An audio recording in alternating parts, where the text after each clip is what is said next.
Name of this Viking? Anyone? You've got the well, okay. No, Obelix was supposed as a Gaul rather than a Viking, I'm afraid. Sorry? No. I didn't know there was a right answer to this question. There is indeed. This is Hagar the Horrible, whose cartoon kind of figure appearing in newspapers or something like that. Pronounced, I presume, Hagar, but something like that.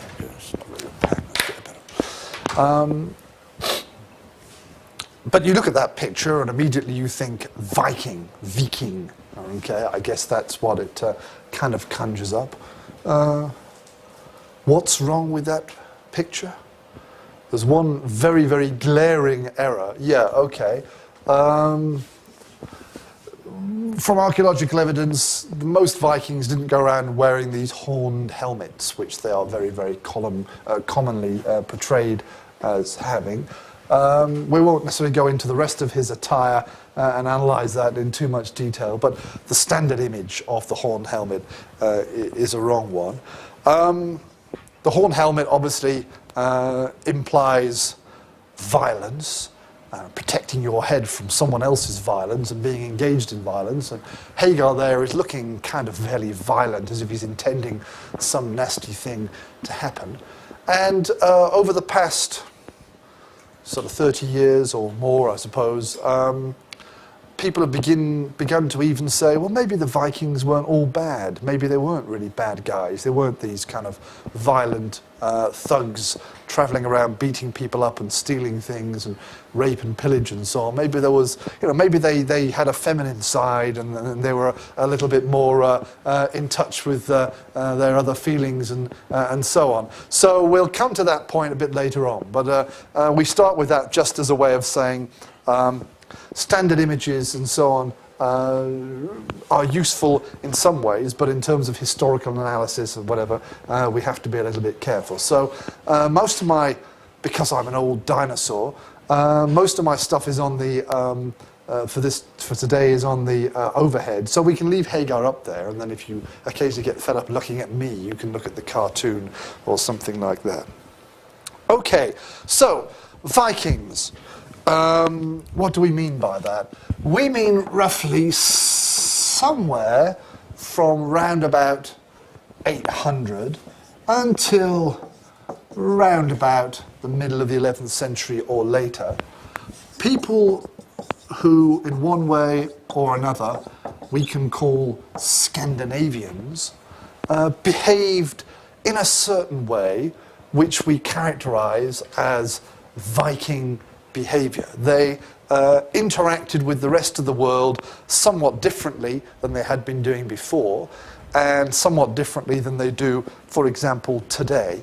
And this mode of behavior has become known as Viking, and in the popular image we have, as we said, Hagar the Horrible or something.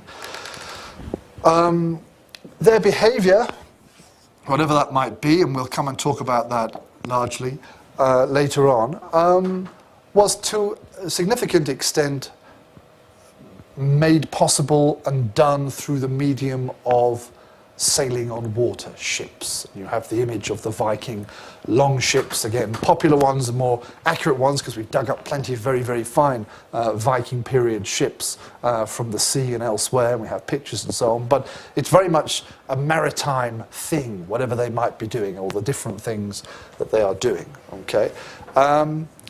It involves activity in what we're concerned with primarily, Western Europe, okay, and that's what we'll talk a lot about. But it also involves activity going well beyond what is now West. This is a better map for what I'm going to show now. It's not quite as aesthetic. So here is Scandinavia proper, as is today. And in particular, we're talking about, obviously, Norway, Sweden, and then Denmark. We have what is Finland further up to the north there, but the Finns are technically not Scandinavians in the linguistic sense. They are speakers of a Uralic language, which actually may be distantly related to Turkish or not. People debate that, I think. But so they are kind of latecomers onto the Scandinavian scene, and they were not really, to a large extent, the Vikings. So it's people in what is now Norway, Sweden, and Denmark who were the Vikings. This map, as you can see, is concerned not so much with attacking people as with trade. This shows trade routes that they had. And as you can see, their influence, if we go eastwards, moves into what was earlier the sort of Russian Empire area, Ukraine and Russia and so on, down to the Black Sea and even into Istanbul, into Constantinople, where there were groups of Vikings in Byzantine Constantinople. We have historical and other evidence for that. There's even debates going back a few decades of to what extent the Vikings contributed to the origins of Russia, of Eastern European cultural life and so on. And obviously, depending where you stand on that, some people have argued that they were very important in their building trading towns, and others say, no, that's not so big or whatever. Here you can see them trading down through the Atlantic up to the Mediterranean here. And in the North Atlantic, of course, we turn now to my other map, we see them travelling across possibly spending a little bit of time around the north of Britain, the Faroe Islands here, Iceland in particular, where we still have Scandinavian people living, across down into Greenland, where we had a number of settlements into the very early modern period. And as I asked you to read for this week, though we'll probably talk about it on Friday, the evidence that the Vikings actually got up into North America as well. Okay, we have these sagas that seem to describe that, and we have archaeological evidence. If you looked at that video, anyone seen the video I posted on Moodle yet? Anyone? No, you've all been busy with your essays, I suppose. Watch that video, a little bit older video describing how they found the Viking settlement at a place called Lanso Meadows there in Newfoundland and so on. So the Vikings stretching across the North Atlantic to North America and then stretching into Eastern Europe all the way into the Arab and Byzantine worlds as well. So quite active in one way or another, as I say. The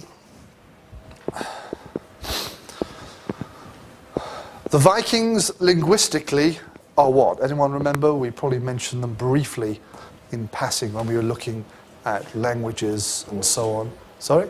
Norse? Yeah, the Vikings language. What did we say? Yes, which branch? More specific, that means. Germanic, yeah. Remember we had Western Germanic peoples like the English or I think the Franks and so on. We had the Eastern Germanic people, the Goths, the ones that go into Italy and Spain and so on. And in addition, their stay-at-home brothers, the Northern Germanic people, the Norse people, who were not very active in the late Roman period, as far as we're concerned, but then have their period of activity, their period of greatness, in a sense, on the historical scene during this period here. So they're related distantly to the Goths or the English and so on, whatever. Very different names for the Vikings. The name itself, Viking, as far as I know, is debated. The meaning of the word, where it comes from and so on, is not very clear. It is Old Norse word, vikingur, which describes a kind of pirate activity or whatever. But exactly the root of that, as far as I know, is debated. We use that term today. In the Middle Ages, they used various terms. I've put them down here, in various spellings, but in English, elsewhere, Northman, or men if we're talking about the plural, which obviously just describes the fact that they've come from the north. They're coming down southwards and attacking people or settling or whatever it might be, or bringing trading and so on. Northman, what does that lead to? What very important slight change of that word gives us another word? Okay, well that's connected there in that sense. Something a bit further. Norman, okay. The Normans, the I guess we can see.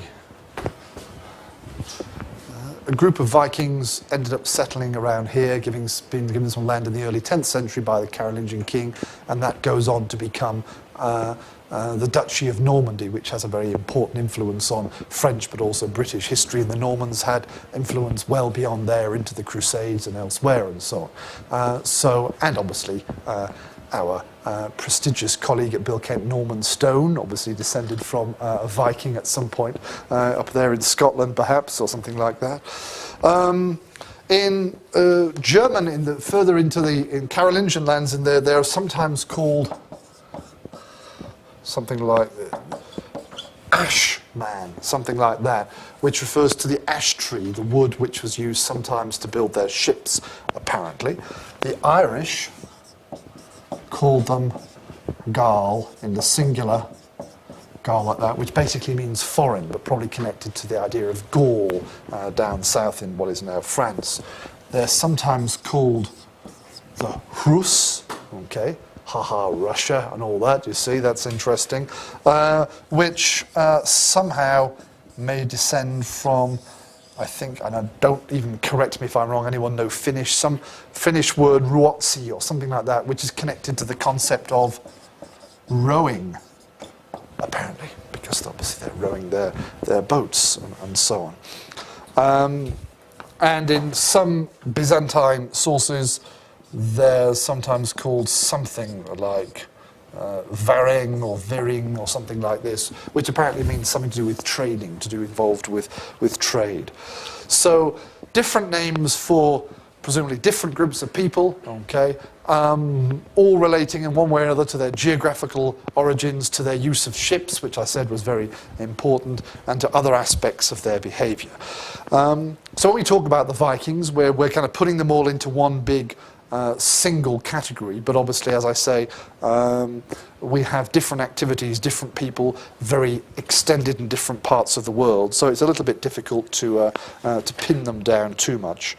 And obviously what some people have said, well, one scholar, is that we can't really characterize the Viking Age. We can't singly say what was going on here, that different groups of Vikings were doing different things to different people at different times. So it's hard to say this is what the Vikings were. Okay, as historians, we need first and foremost to think about how we can study these people, how we can get back in some ways to their thoughts, their minds, and then recreate in some way for our own understanding what they were doing and so forth. Anyone know what sources we have, what primary sources we have to help us study the Vikings? Firstly, what's the most important primary source? What's the first thing that we hope to have if we want to study a group of people? Written documents? Well, yes, written documents by human beings and all that, the thing we talked about right at the start. Whose written documents? If I want to study you guys, the history of Hist 417 or something like that, and people want to reconstruct the amazing phenomenon which was fall semester 2011 to 12, Hist 417, what will be the historians in 100 years' time, what will they primarily want to find? What will be their main primary source? Sorry? Well, diaries, essays, yeah, if they go to turn it in. Okay, essays written by whom? By you, okay? Something written by you, or me for that matter, people involved in that activity, whatever it might be. So to study the Vikings, okay, you're like, oh, that was blooming obvious, I didn't realize what he meant, but to study the Vikings, the first thing we want is to find out what the Vikings wrote, okay? What did they say about themselves, okay? What evidence have they left behind that we can use in one way or another? Unfortunately, like a lot of pre-literate people, they haven't left a lot behind, okay? We have a number of things that we can use, but all of varying reliability and usefulness and so on. You remember when we were talking about the Anglo-Saxons, we talked about, wrong one, we talked about runes, this Germanic alphabet which the various Germanic peoples have used. And even when the Anglo-Saxons had moved on to using primarily the Latin alphabet to write their language and so on, their Norse cousins in Scandinavia and beyond were using and leaving behind occasionally inscriptions in runic, okay, and the language of those is usually understandable by modern linguists and historians. We've got a few examples here from different times and places which are kind of quite nice because they reveal different aspects of the Viking world and so on. So the way they've done it here, this, I should add, being a good scholar, I should always quote my sources and so on. This I've taken from E.V. Gordon's An Introduction to Old Norse, which is one of the great books of Western civilization, great grammar and so on, whatever, if you ever want to learn how to read Viking old Icelandic sagas or something, that's the place to start, I would say. So number 3 here. This is the actual transcription of what it says. Then they've kind of modernized it a bit, or not modernized it, standardized it, and then here's the translation. So we're not going to worry about the Norse one here. But this was found, very short little inscription, found in Trondheim over 100 years ago on a small piece of bone, oddly enough. I loved her as a maiden. I will not trouble Erlend's detestable wife. When she is a widow, it is the better. What's going on here, do you think, then? What's this all about? Any ideas? We have to pick even bits of bone to study early medieval history. They carved their scripts to soap operas out on bone. Sorry? They carved their scripts to soap operas out on bone. Right. It's a possibility. What is the message here then? What is this person, we don't know his name, what is this guy saying or doing?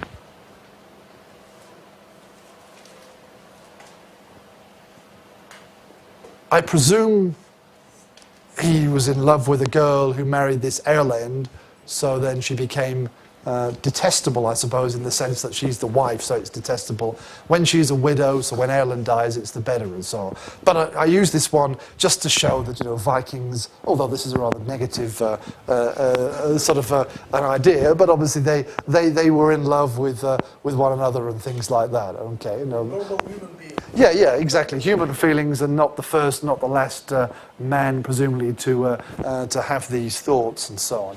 The next one is interesting. Now, you won't necessarily know the answer to, I'm going to ask you afterwards, but let's read this one anyway.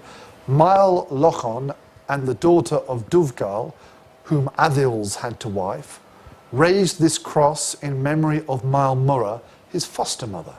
It is better to leave a good foster son than a bad son. Okay. Again, a little bit of emotional thing. A foster child, what is that? Anyone know what a foster child is? Fustra, there, or whatever, it's the same thing. What? Adopted, yeah.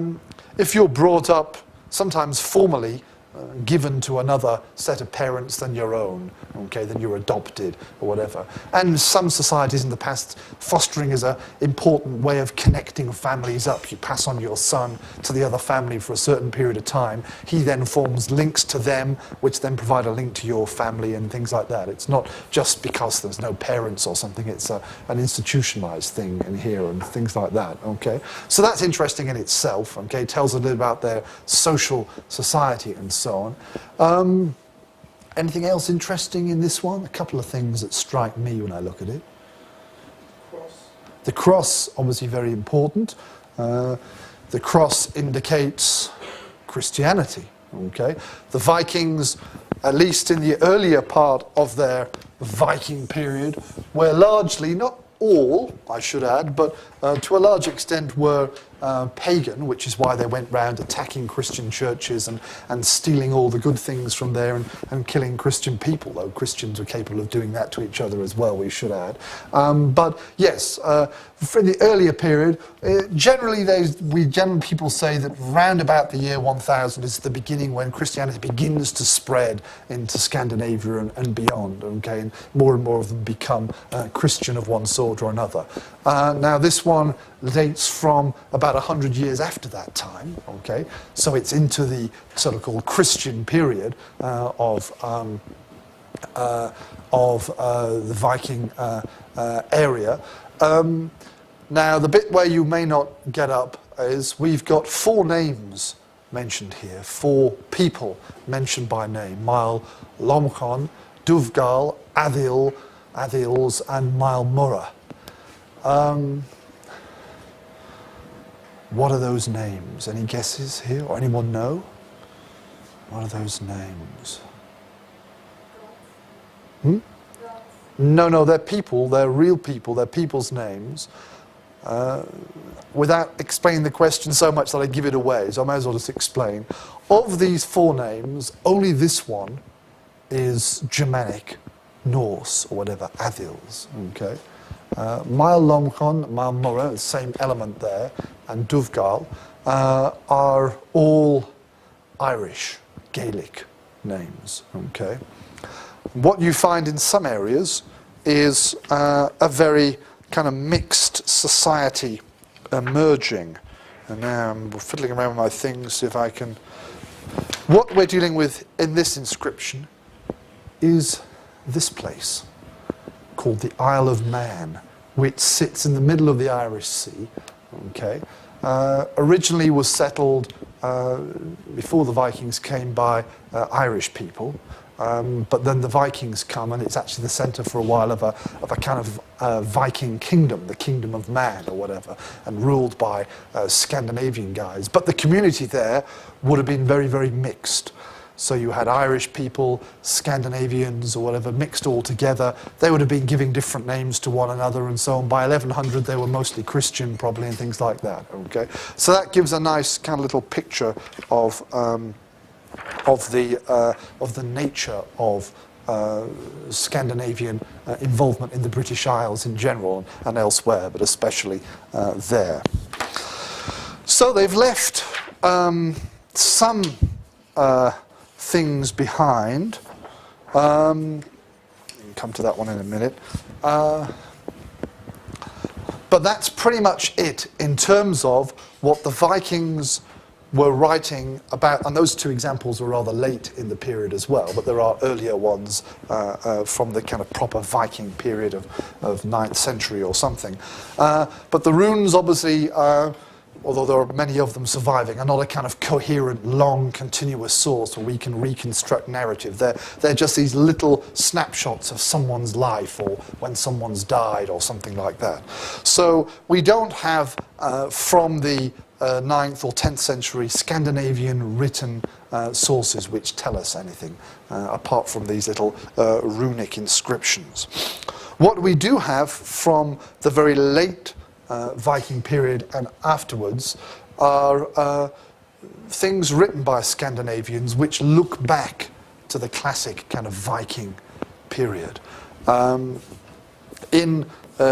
In Denmark, we see the beginnings of writing some kind of chronicles and things like this, okay, during the 11th and into the 12th century. And round about the same time in Iceland, we see this spreading of writing in Norse, in Old Icelandic, as it was. And these are often categorized as, using their word, sagas. Okay. Some of them are quite historical, and they deal with big kings from Norway and so on, and tell some reliable and some unreliable information, I suppose.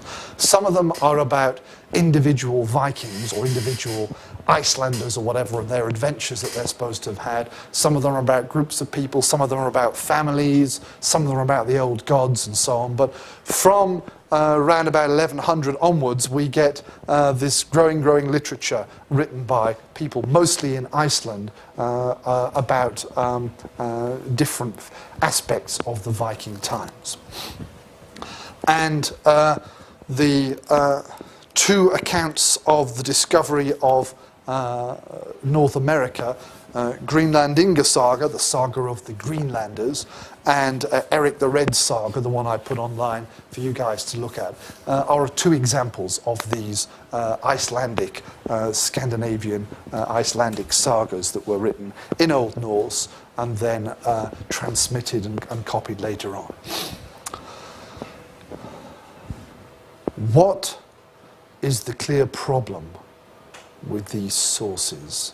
What is the methodological problem that the historian would think, ooh, before he or she begins to write history using something like this or one of the other sagas? Relied on the word of mouth. Sorry? So they relied on the word of mouth. Yes. Put those two things together. They are written down. They survive in writing. Well, sometimes we don't even have the very early manuscripts. They might survive in a hoax book from 1300 or something like that. But the scholars have decided that this was originally composed in writing perhaps round about 1150 or a little bit later or something. Okay. The assumption is that some of these stories, at least, have been transmitted over the generations and tell us about what was going on back in the Viking times, which is 200 years before or something. But the problem is that we can't be sure about that. Okay? Some of them actually deal with, for example, Irish kings and English kings, and individual Vikings dealing with the English. And so you get very excited. You think, oh, here's something else we can use to understand what this English king was doing with the Vikings. But for quite a while now, scholars, historians, people who study things to do with the Vikings and so on, have been saying, no, we have to be really careful with these things. These stories tell us a lot more about what the Icelanders, for example, were thinking and doing in, I don't know, the year 1200, around about that time or later. And they have very little to tell us really about what really went on in Viking society, and definitely not the events that went on in the year 900 or something like that. And I think it was in a review of someone's book written by the old professor of Norse at Cambridge when I was a PhD student, Ray Page, where he said he was commenting on interdisciplinary studies, where you're using history but also literature to help write these things. And he said, these days there is a bit too much inter and not enough discipline. Okay, people are using too many things without being careful about what they're doing. So although there is a vast body of Icelandic literature, which on the face of it makes you feel as if you're stepping back into the Viking time, most scholars today, most historians will be very wary, very nervous about doing that. Okay, and it's tempting. It's really tempting. You read these things, you enjoy them, they are very entertaining and they are great fun and they're well written. And if you learn a bit of Old Norse or something, I used to be able to read it a couple of decades ago, a bit rusty now, but they're actually quite pleasurable to read as well in the original. But in terms of taking this and using them to study Scandinavian society or Scandinavian history in the 10th century, you have to be very, very careful. You have to think more than twice, in a sense. So we've got the runes, we've got the sagas. The runes kind of tell us a few things here and there and give us little snapshots. The sagas maybe tell us some things, but we have to be careful. So the Vikings themselves are not contributing very much to our study of their behavior. So that leaves us with the non-Vikings. That leaves us with the other European people, and beyond Europe, of course, with whom they came into contact. This is just a photocopy from one of the most important collections of Irish annalistic sources, known as the Annals of Ulster.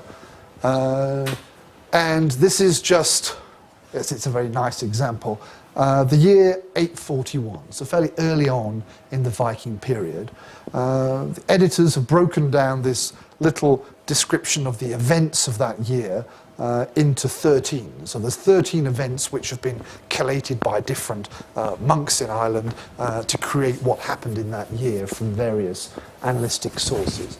And my little arrow there is to mark the ones which are connected in some way with Scandinavian Viking activity. So, for example, the steward of Armagh dies, no problem there. He's just passed away of old age or whatever, okay. And a few other abbots here from churches dying, number 3, and so on. And again, another abbot here, they're very concerned with the abbots here. Okay, the King of Ossory dies there at the end as well. Notable figure. But for the rest of them, all the other ones that I've marked, okay, the majority of them in some way relating to Irish Viking activity. The heathens, heathen is another word for pagan, okay, non-Christian here. So in this case, we're describing the Vikings according to their religious beliefs rather than their appearance, whatever. The heathens still at Dublin. Number 5, Maelduin, son of Conall, king of Caltrim, was taken prisoner by the heathens, okay, captured or whatever. The church, very important church, Clonmacnoise, was plundered by the heathens from Linduachal. Birr and Sayre, 2 other churches, were plundered by the heathens from Dublin.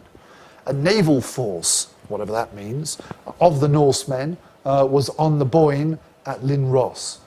There was also a naval force of the Norsemen at Lyn Salach in Ulster.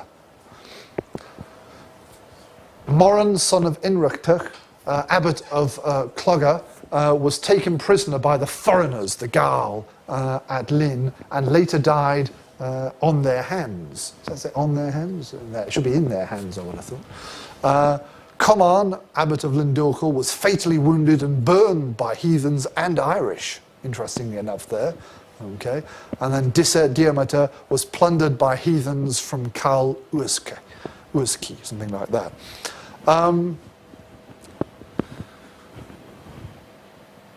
Simple question. What are these heathens, these foreigners, these Vikings mostly doing here? What seems to be their main modus operandi, mode of operating?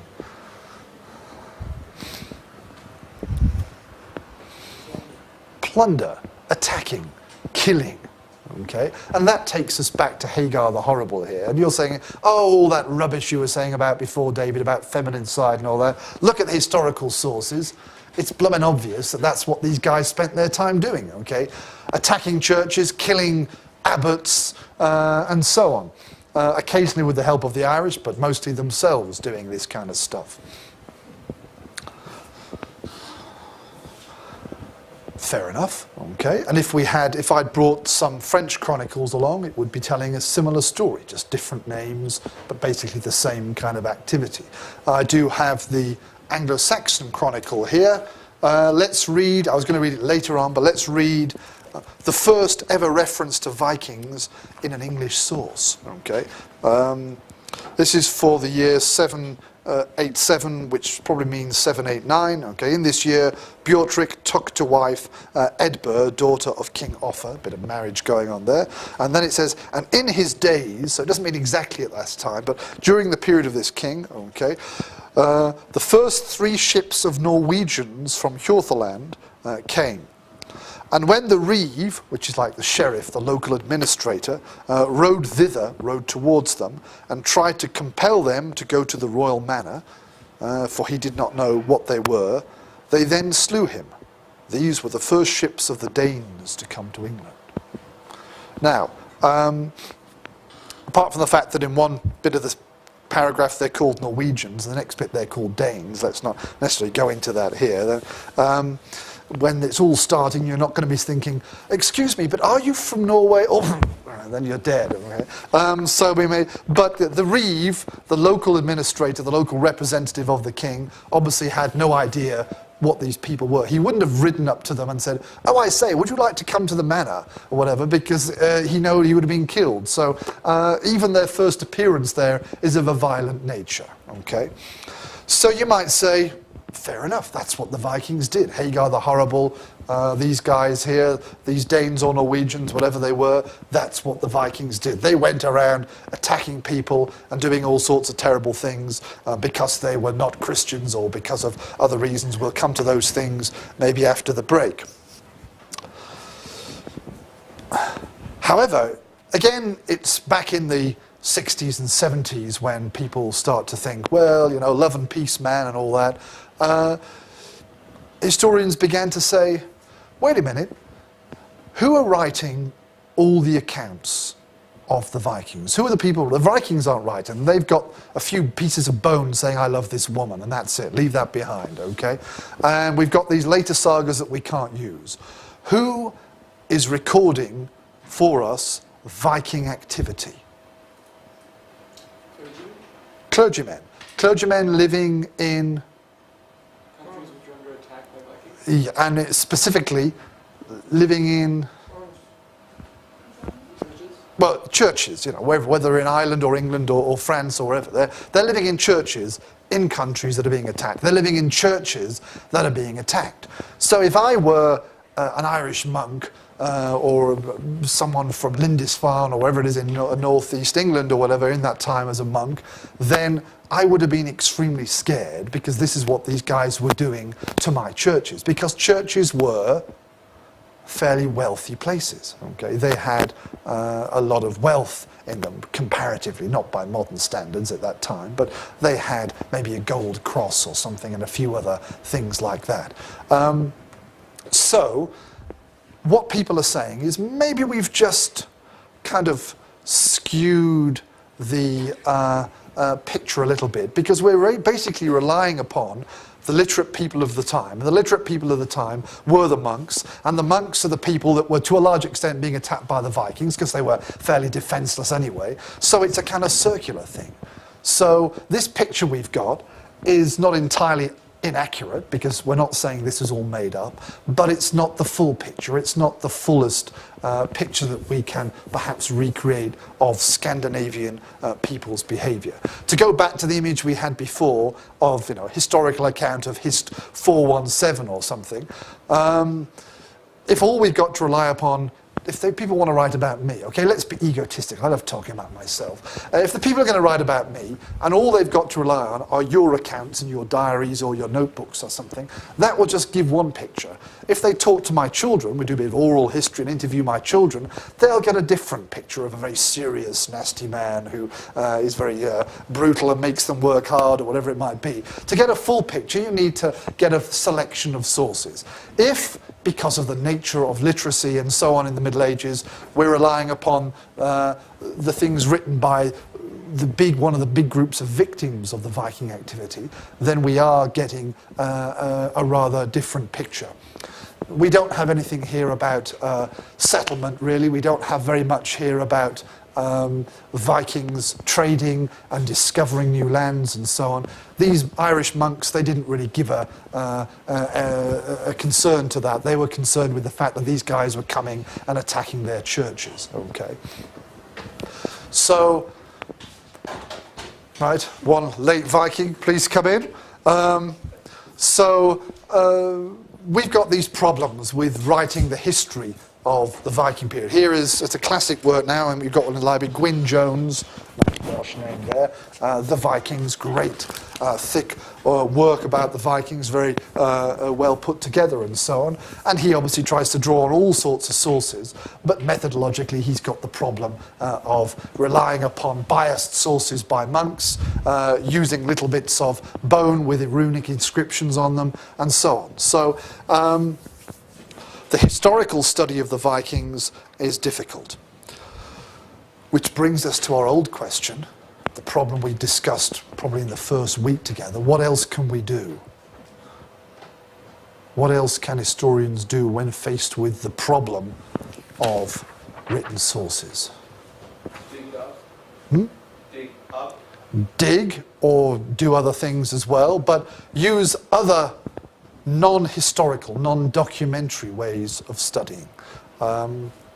So we might do a bit of archaeology. Okay, we might think a little bit about archaeological evidence. Okay, as I said, the Vikings in North America. Okay, we have these two accounts, slightly differing but similar accounts of Leif Erikson and his friends in North America. We can say this is a load of rubbish, that we can't rely on this. When in the 1960s they found a settlement in Newfoundland which was of a Viking style and was datable to that period, then we have another set of supporting evidence, non-historical, archaeological, to say yes, there were people of Scandinavian origin here. May not have been these guys, these events may not have happened, but there's some echo left in these writings. But the archaeological evidence gives additional support to the fact that the Vikings, not Columbus, were the first Europeans to get to America. So digging up is another one. What else can we look at? Things we discussed if you cast your minds back to the dim and distant past of late September. Buildings, yes, but that's part of the archaeological thing these days, because most Viking buildings are it's just the remains of them underground. So let's call all that material culture of one sort or another. Things which are not necessarily physical, we can look at. Okay, yeah, the DNA thing. There have been studies, for example, of DNA from the British Isles and the Scandinavian areas to work out who was moving around. For example, in Iceland, let's go back to my map here if we find it. In Iceland, Y chromosome largely, to a large extent apparently, fairly Scandinavian. Okay. However, mitochondrial DNA, large amount of Irish, Celtic, British mitochondrial DNA. What does that suggest, depending on how we can or cannot interpret it? Vikings are picking up all their women from England and the Irish and then moving to Iceland? Yeah, exactly. Here come the boys from, where are we? Here come the boys from Norway. Here we go, here we go, here we go. Stop across here, pick up a few girls, carry on going, settle there, and then they all become Icelanders after a couple of generations or whatever. Okay. Now, obviously, a silly way of putting it, but probably that's the truth. Okay, that gives us an impression of not just what's going on today, but supports what we know a little bit more from a few sources, reliable and not so reliable, about the sort of nature of this very North Atlantic society, this mixed society. And we saw, when we were looking at the Isle of Man there, we had Irish names and Scandinavian names mixed together, all obviously very mixed society, not just purely one or the other. The DNA suggests there is a gender distinction to a large extent. Okay. So that's one thing. What else can we use to study, particularly population movement, to work out where people were and were not? The genes is one thing. Onomastics, names, particularly, we looked at the personal names there, but in particular toponyms, place names, because people tend to give names to places themselves where they settle there, unless they just come and take over someone else's city, as the case in Ankara, which obviously that name has a very ancient history and so on. So you can then look at names. I won't go into the details now, but here is a little map just to give you an illustration. All the black dots on that page are places which are either entirely or partly contain Scandinavian words. And the assumption is that those were places which were either taken over or established by Vikings. And they didn't just come along and say, call this place Grimsby, and then go away. They came there, said, call this place Grimsby, I'm Grim, this is my farm, and I stay there. Okay? So the implication is that this is population movement as well. And we'll come back to interpreting this here, but it's quite interesting. You see a large part of northern England settled in one way or another by people of Scandinavian origin or speaking Scandinavian languages. Jem? Does the analysis of the customs and traditions work? For example, one of my teachers said that they don't use tomato sauce in the foods only as a sauce about the food, but we are using it in our cookings, for example. Just Right, hang on. This sounds interesting. Let me come around there so that the good people on the internet can hear before we have our break. Can you say that one again, Edgem? This is Edgem here, everyone. No. So you're saying that who is the we? Who are we talking about now? For example, Turks are using tomato sauce in their cookings while cooking the... Yeah, okay, like yogurt kebab or something, and you have the tomato sauce with the yogurt around the side. I like that. I like to cook that myself, actually. One Yeah. of my teachers, he's American, says that they don't use tomato sauce in their foods. Who? Oh, the American. Yes, they are only using it for as a sauce on the pastas. Right, so it's a kind of additional, it's a topping, also not topping, but it's put on top rather than integral to the cooking or something like For that. example, I think this shows that we are from different cultures because our tradition about eating is different. My teacher and I. Maybe we can analyze the customs. Okay, you're saying we're not looking at material culture in the sense we were saying before of archaeology that's been left behind, and we dig it up and we say, oh look, here's a pot and here's a different pot, so these people are obviously very different or something. You're saying, what do people use now, and what does that tell us about their origins back? Yeah, okay, this is a very big thing, and it kind of finds interesting. We can use modern things. We talked about language, okay? Even if we don't have anything written by Vikings, we can try and reconstruct that. We talked about this, and I think it was Alp was agonizing over what it all means back in September.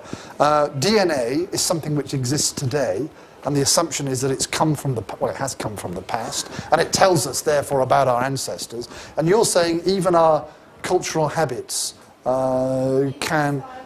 Right, okay. I mean, well, yeah, I mean, okay, well, yes, but again, you have to be very, very careful about these things. And the further we go back, if we're looking back 1,000 years based upon the smiling style of people today, who knows? Now, being a foreigner here, and Ravel in the same situation more recently, and Maria coming from a closer part of the world with connections but Oksana as well, quite a few foreigners in this room actually when I think about it, but some of you with Turkic connections of one sort or another in your lives, those of us from further afield, they're different, but you become aware they do it differently. You do it that way, we do it this way, or whatever, okay?